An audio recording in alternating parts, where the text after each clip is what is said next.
Em uma das conversas entre o procurador Dallagnol e o então juiz Sérgio Moro, é feita uma referência à necessidade de consultar os americanos lá sobre determinado tema, o que trouxe de novo à baila assim, o tema da possível interferência externa, né, interesses externos, especificamente dos Estados Unidos, nos resultados políticos da Lava Jato. Né? A gente tem visto, desde o governo Temer e agora com o governo Bolsonaro, também um desmonte aí de setores estratégicos da economia nacional.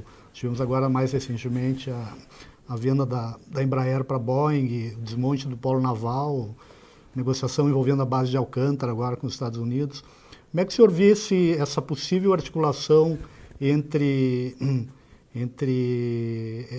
essa operação que foi posta em curso e digamos, uma articulação internacional para retirar o Brasil da posição que ele na qual ele vinha ocupando até então nos últimos anos? Hoje eu tenho mais clareza, porque durante muito tempo na minha vida eu disse que não era adepto da teoria da conspiração, embora ela pudesse existir. Hoje, por tudo que eu tenho acompanhado pela imprensa nacional, pela imprensa estrangeira, pelas informações que eu recebo, pela pressa do pagamento da Petrobras aos acionistas americanos em detrimento dos acionistas brasileiros, pelos interesses que o pré-sal despertou aos Estados Unidos e ao mundo, desde que nós descobrimos, é importante lembrar que quando nós descobrimos o pré-sal, os americanos retomaram o funcionamento da quarta frota que tinha sido desativada depois da Segunda Guerra Mundial.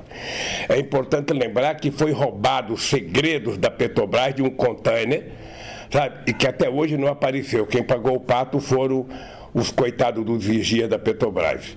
Então, hoje eu estou certo de que há interesse do Departamento de Justiça nos Estados Unidos em ajudar a desmontar esse país.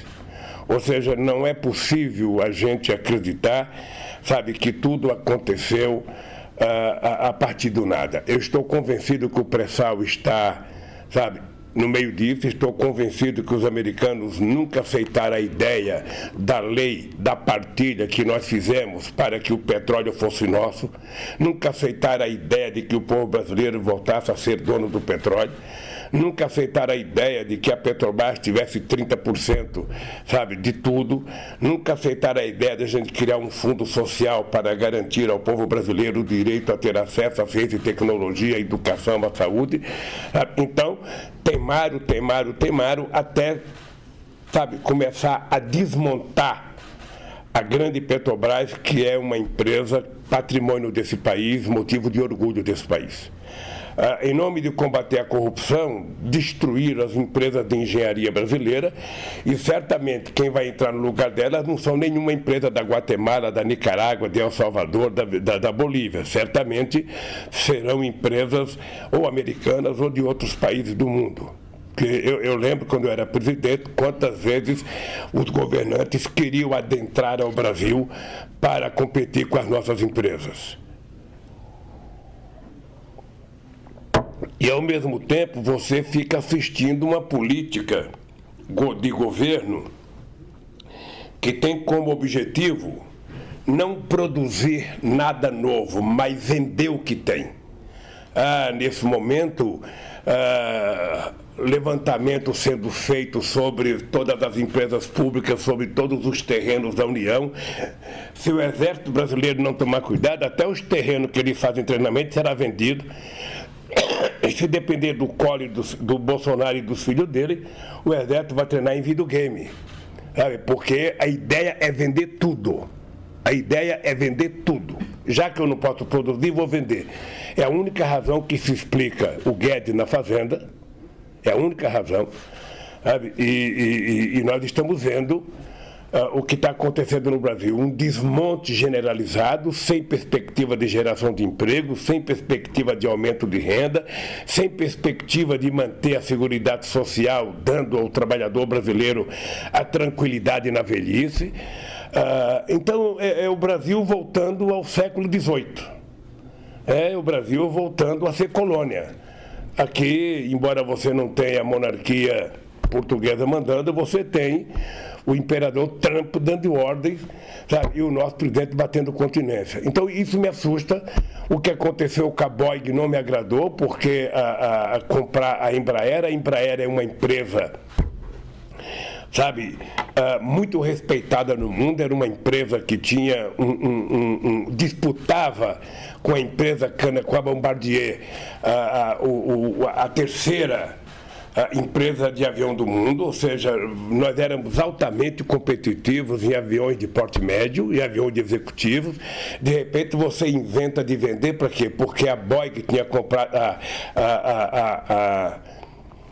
a empresa francesa tinha comprado a Bombardier, então a Boeing teve que comprar a Embraer, sabe, para se equiparar, e nós ficamos sem uma empresa de engenharia, sabe, do porte da Embraer. É lamentável, é lamentável. Daqui a pouco nem o caça vai ser mais brasileiro, o caça, o C-90, que estava sendo produzido pela Embraer. Então é lamentável, porque isso significa que você está abrindo mão da soberania de um país. A soberania de um país é uma coisa sagrada, que nenhum país abre mão. Os americanos não abrem mão da sua soberania, a Rússia não abre mão, a China não abre mão, mas o Brasil está abrindo. Abrindo mão da soberania significa abrir mão do controle das suas fronteiras, significa abrir mão do controle da ciência e tecnologia, significa abrir mão do controle das nossas florestas, da nossa fauna, da nossa biodiversidade, da nossa água, das nossas riquezas, sabe, no solo e no subsolo. Significa você abrir mão, inclusive, da proteção de uma nação de 210 milhões de habitantes. Abrir mão da soberania é isso, e é o que está acontecendo com o Brasil. Agora mesmo, você deve estar acompanhando, houve um acordo,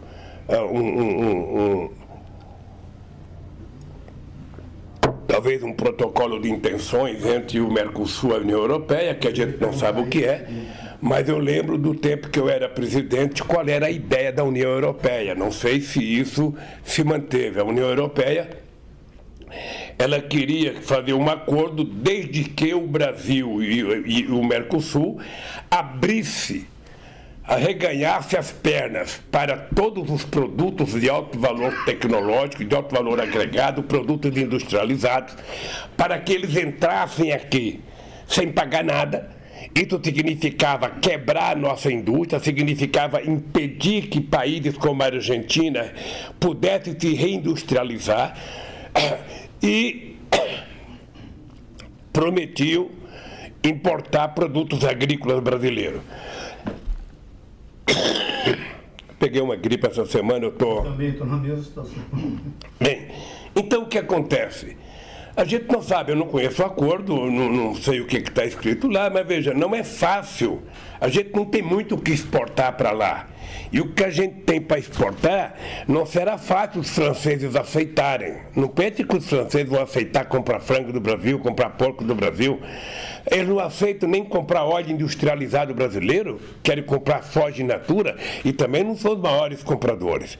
Então é preciso olhar, sabe, nessa coisa desse acordo, entre perdas e ganhos, a gente vê o que a gente ganha e o que a gente perde. A impressão que eu tenho é que a União Europeia está tirando proveito de um momento de fragilidade eleitoral do presidente da Argentina, porque o Macri está numa situação difícil eleitoralmente, e quem sabe a venda ufanista de um possível acordo que ninguém sabe, que ainda vai ser discutido no parlamento de cada país, possa facilitar a sua eleição. Como nos Estados Unidos, ou seja, a visita do Trump ao presidente da Coreia do Norte é uma propaganda eminentemente eleitoral. Ele não tinha o que fazer lá. Ele foi tirar foto para a campanha de 2020, que já começou, como a guerra do Iraque serviu para o Bush.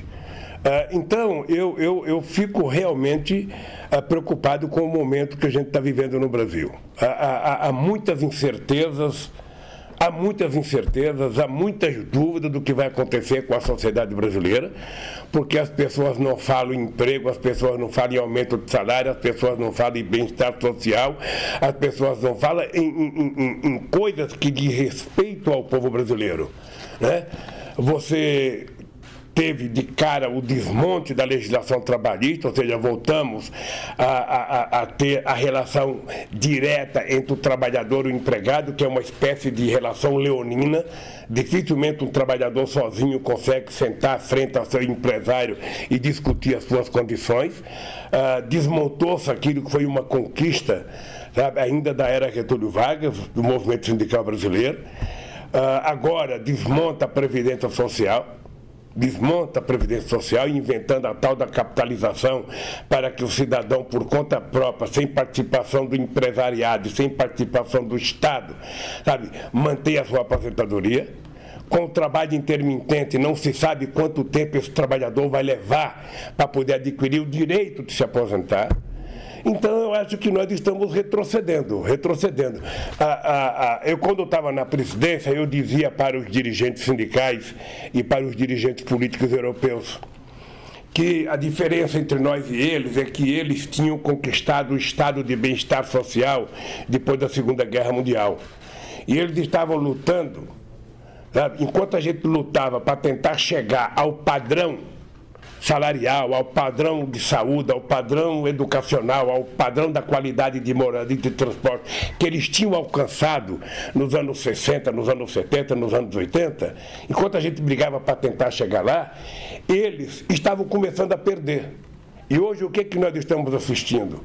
Nesses últimos 30 anos houve uma concentração de riqueza na mão, sabe, dos mais ricos lá. Houve uma perda de poder aquisitivo do povo trabalhador, e aqui no Brasil, não só nós não chegamos lá, como já começamos a perder. O salário cai, a renda cai, e o povo está vivendo pior, comendo pior, morando pior, e com menos perspectiva. Então, eu acho que é difícil uma nação sobreviver se ela não tiver esperança, se ela não acreditar, e esse governo efetivamente não passa esperança para ninguém. É muito difícil você imaginar, sabe, que o povo trabalhador possa ter algum sonho nesse governo Bolsonaro. Nesse tema ainda, chama atenção, o senhor fez uma referência ali antes, que o Exército deveria tomar cuidado com o que está acontecendo, senão vai ter que treinar com um videogame. Chama atenção o posicionamento dos militares brasileiros a favor desse processo de entrega aí de setores estratégicos da economia nacional. A gente lembrar que mesmo no período da ditadura, né, os militares tiveram políticas mesmo de enfrentamento com o interesse dos Estados Unidos, como foi o acordo militar com a Alemanha, tinha uma política externa de alinhamento com países africanos recém-independizados.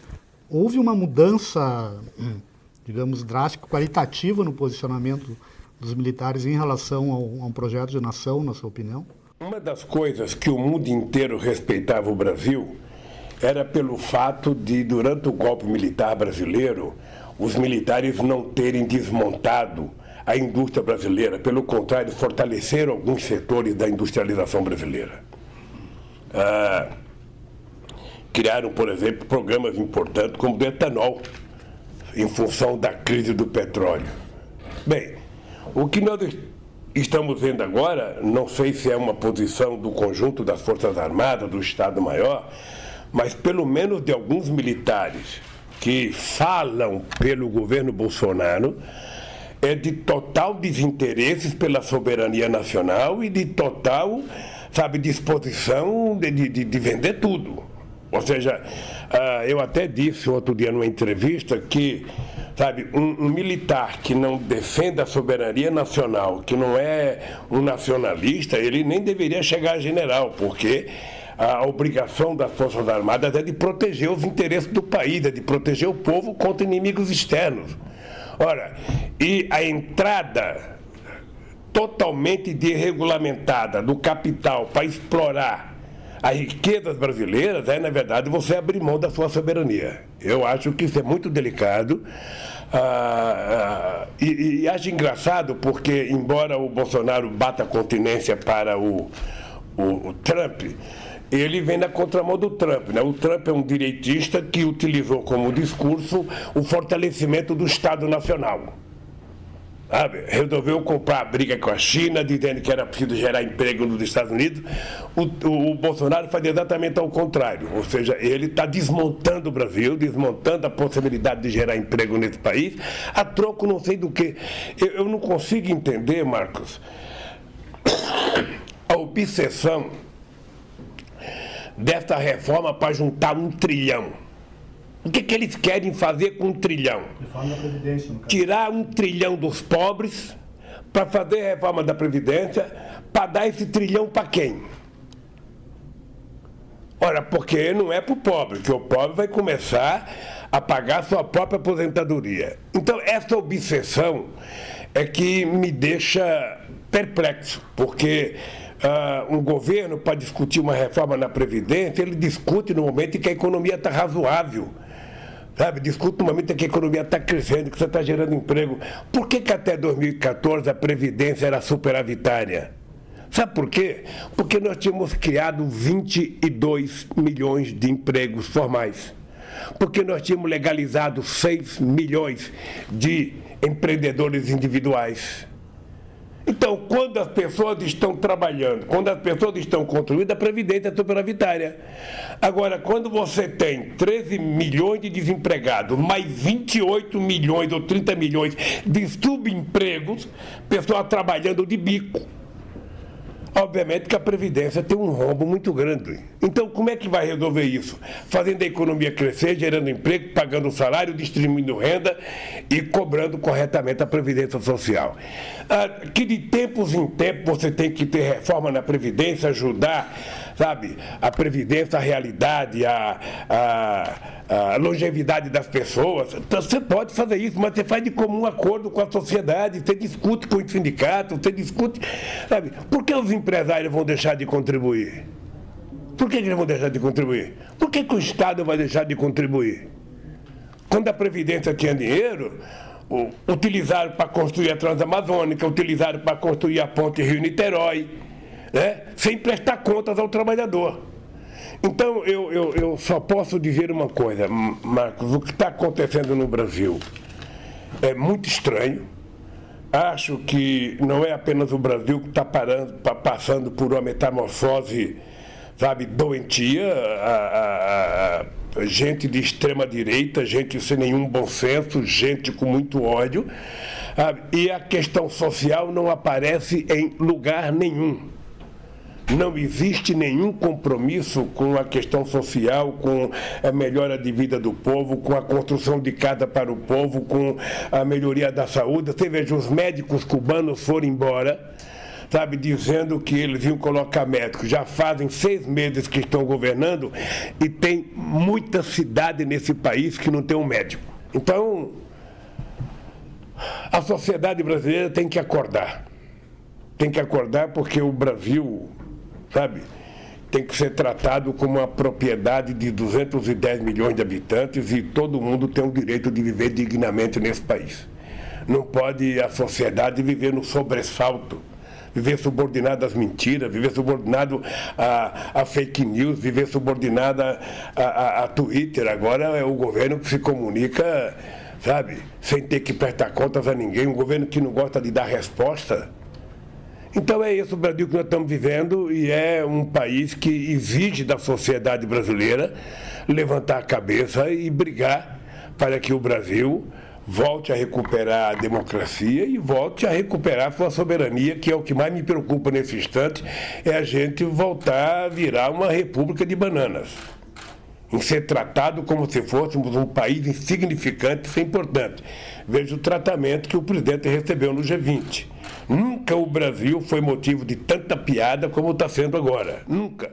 Eu ia lhe fazer uma pergunta sobre o G20. O senhor participou de muitas reuniões do G20, de outros encontros de cúpula internacionais.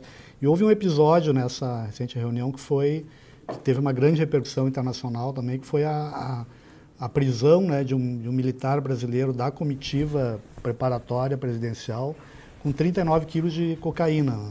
O ministro general Augusto Heleno, né, do Gabinete de Segurança Institucional, qualificou o episódio como uma falta de sorte, né? Com uma experiência que o senhor teve direta, esse tipo de coisa pode acontecer por uma falta de sorte? Como é que o senhor viu esse episódio? Não, o que é preciso perguntar para ele, para o general Heleno, aquele que dá murro na mesa, quando se trata de falar do Lula, é preciso perguntar para ele se foi falta de sorte porque acharam. Se não tivesse achado, não tinha sido falta de sorte, poderia continuar transportando. Ora, veja, eu não sou mesquinho de querer envolver o presidente da República numa coisa dessa, porque o presidente nem sabe quem viaja no SCAV, nem sabe quem é que viaja no chamado avião reserva. O presidente da República sabe quais são os ministros que viajam com ele, mas os que vão na frente, os que vão atrás, o presidente da República não tem obrigação de saber. Agora, veja, o que não dá para aceitar, eu fui presidente 8 anos. A base aérea brasileira é controlada lá onde o avião presidencial funciona, seja em Brasília, seja na base aérea aqui no aeroporto de Congonhas, seja em Cumbica, seja no Rio de Janeiro. Quem toma conta da descida, sabe, do avião brasileiro são os militares. Eu posso dizer para você que o coronel, que hoje é brigadeiro, que é ministro do Superior Tribunal Militar, o Joseli, durante 8 anos do meu governo, ele foi o brigadeiro que tomava conta do avião. Ele viajava comandando os pilotos e comandando toda a tripulação. Foi no meu governo e foi no da Dilma. Ele hoje é ministro do Superior Tribunal Militar. Na base tem um coronel que toma conta da base. No avião que vai da reserva ou no que vai na frente, normalmente é comandado por militares. Os pilotos são militares, tudo da aeronáutica, e deve ter lá dentro um chefe que também é da aeronáutica. As malas para entrar no avião presidencial, você tem 2 salas. Você tem uma sala cerimonial, que é a sala onde entra o presidente da República, que normalmente aquela sala só entra o presidente da República e a sua mulher. E, obviamente, que o ajudante de ordem que te acompanha. E tem uma sala do lado que todos os ministros e todas as outras pessoas que viajam no avião, sabe, chegam antes do presidente, vão para aquela sala e a mala dele já chegou 3, 4 horas antes. A mala dele já está embarcada. Então, é difícil saber como é que esse rapaz... sabe, não sei, é sargento, não sei, como é que esse sargento conseguiu entrar com a mala com 39 quilos de cocaína, sem que ninguém percebesse.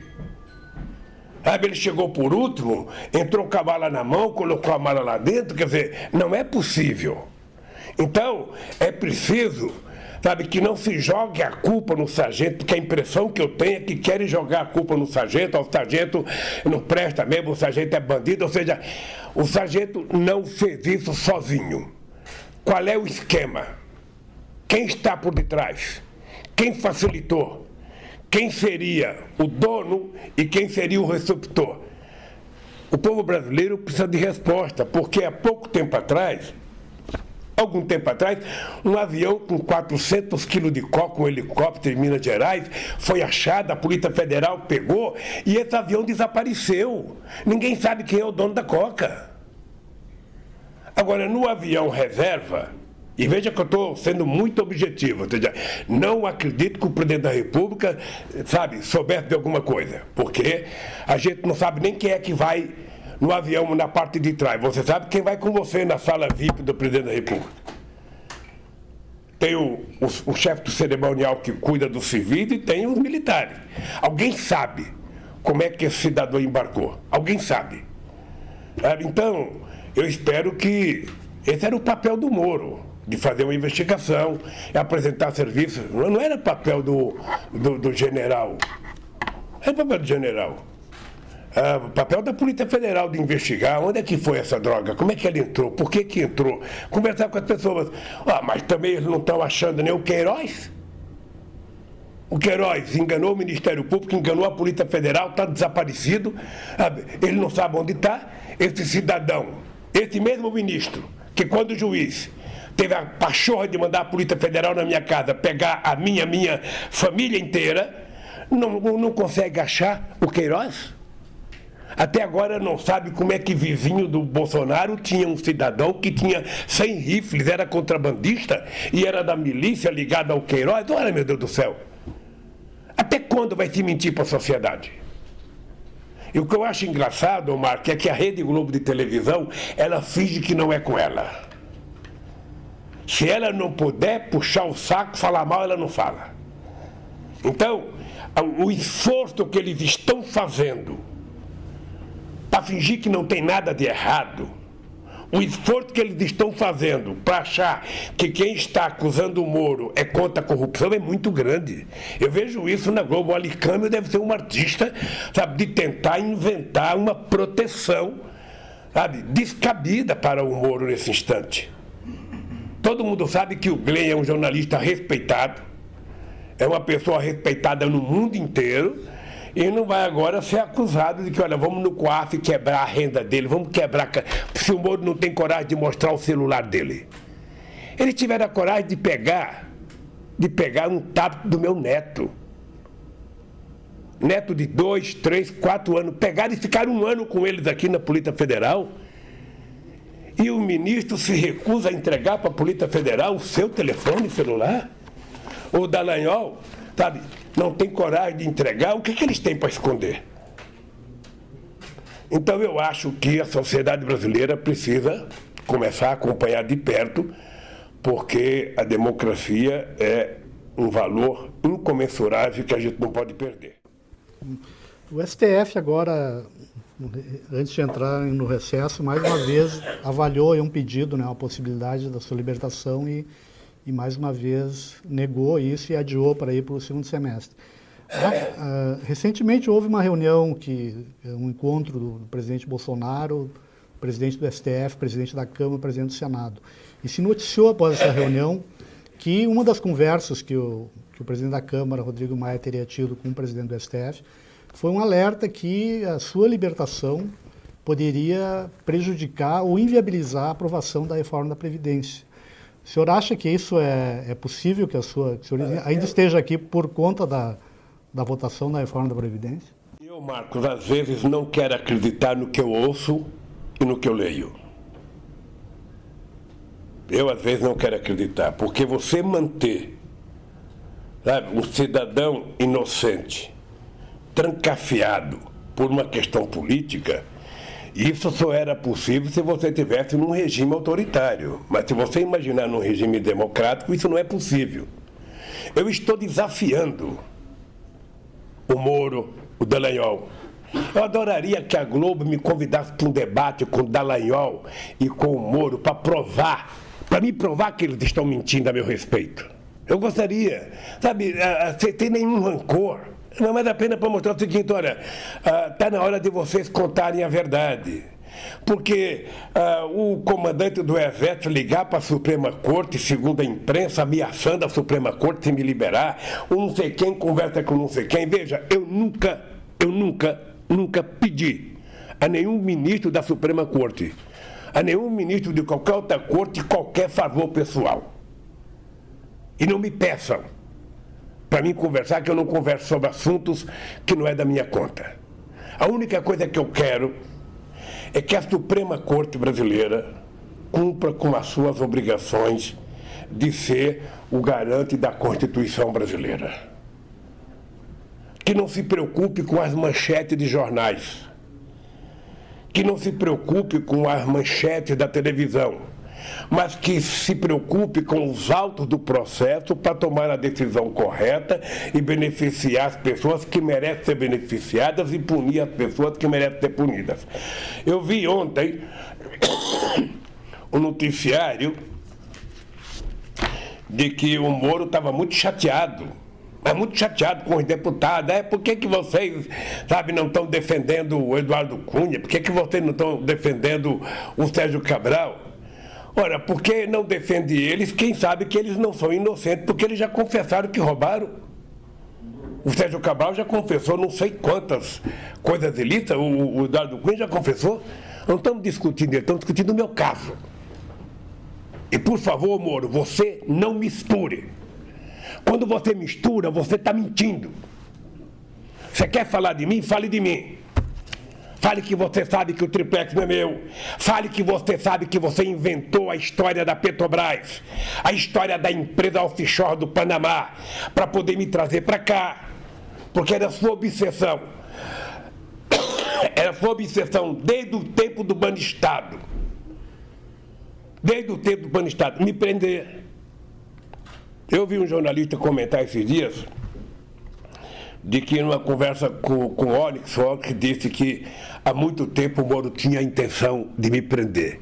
Quer dizer, na verdade... Não sabia que conexão essa seria no episódio do Banestado. Nunca conheci. Olha, gente, a relação do Moro com o Rousseff é mais do que uma simples delação. Sabe? Então, eu acho que aquilo que foi feito de correto, de apuração, de prender, mantém, sabe, quem roubou tem que estar preso. Ponto pacífico. Agora, quem é inocente tem que estar solto. E delação falsificada, como essa do Palocci, como eu não sei quantas delações são verdadeiras. O que eu sei é que no começo desse projeto, muitos advogados e muitas pessoas diziam: Lula, olha, eu fui detido e a primeira coisa que perguntavam para mim era o seguinte: e o Lula? Você conhece o Lula? E o Lula? Você conhece o Lula? E o Lula? Então a obsessão era tentar chegar até o Lula. E construíram todas as mentiras possíveis e impossíveis para chegar. A Polícia Federal contava mentira no inquérito, o promotor contava mentira na acusação, o Moro aceitava a mentira, o TRF4 aceitava a mentira e a Globo transformava aquilo em verdade. Ou seja, que era a ideia que eu nunca concordei de que para você apurar corrupção você tem que queimar a pessoa perante a opinião pública. Primeiro você diz que ele é ladrão na imprensa. Quando você disser que ele é ladrão na imprensa, não tem mais como absolver. Ele será condenado pela opinião pública. E a minha briga nesse momento, aos 73 anos de idade, com 50 anos de vida política, é provar que se pegar, eu já falei uma vez, eu vou repetir, se pegar o Moro, Dallagnol, TRF4 e todos aqueles que estão me condenando, colocar no ventilador, no liquidificador e bater, o que sair como resultado não é honesto como Lula. Então, a única coisa que eu posso falar para a sociedade brasileira é isso. É isso. Eu estou afirmando que o Moro está mentindo. Estou afirmando que o Dallagnol está mentindo. Se acertaram no caso, óbvio, ótimo. Se condenar alguém corretamente, ótimo. Mas não mintam a meu respeito. Não venham me dizer que eu sou contra a Lava Jato, não. Eu sou contra transformar uma operação de investigação numa ação política. E foi o que vocês fizeram com relação a mim. E a Globo sabe do que eu estou falando. Aliás, eu acho que quem não quer que eu saia daqui nunca é a Globo. Por quê? Porque a Globo poderia vir fazer uma entrevista. Como você está me entrevistando, ela poderia mandar o Bial, transmitido ao vivo. Sabe? Com a Globo eu não faço gravando. Com a Globo, como eu não confio, tem que ser ao vivo. Mandar o Willy Bonner aqui no Jornal Nacional. Sabe? Quando eu fui eleito, eles não me fizeram ao vivo, agora eu vinha sentar aí e fazer 20 minutos de pergunta.